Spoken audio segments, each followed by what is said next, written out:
નમસ્કાર દર્શક મિત્રો, ગુજરાતી ઇન્ડસ્ટ્રીના સુપરસ્ટાર એવા વિક્રમભાઈ ઠાકોર તેમના માથા ઉપર ઘણા દુઃખનો પહાડ તૂટી પડ્યો છે. ગુજરાતી ઇન્ડસ્ટ્રીના સુપરસ્ટાર વિક્રમભાઈ પર 20 તારીખે દર્શક મિત્રો એમના માતૃશ્રી અવસાન પામ્યા હતા. 22 તારીખે તેમનું બેસણું રાખવામાં આવ્યું હતું. ગુજરાતી ઇન્ડસ્ટ્રીના સુપરસ્ટાર વિક્રમ ઠાકોરના ઘરે ઘણા ખરા કલાકારો આવ્યા હતા. હવે જાણવાનું એ છે આ વિડીયોમાં કે કયા કલાકારો નહોતા આવ્યા.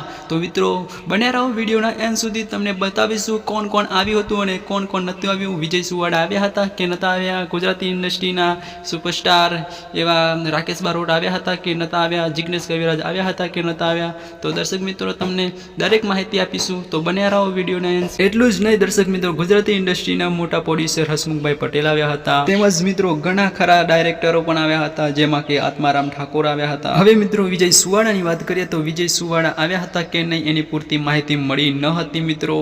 તો એની કોઈ ખાસ માહિતી નથી મિત્રો, તો એમના વિશે કંઈ આપણે કહી નથી શકતા. અને દર્શક મિત્રો હવે જિગ્નેશ કવિરાજની વાત કરીએ તો જિગ્નેશ કવિરાજે ચાલુ પ્રોગ્રામમાં એમના માટે, વિક્રમભાઈ માટે અને એમના મા માટે ઘણું એક સુંદર ગીત ગાયું હતું. વિક્રમભાઈ ઠાકોર માટે 2 શબ્દો બોલ્યા હતા જિગ્નેશ કવિરાજ.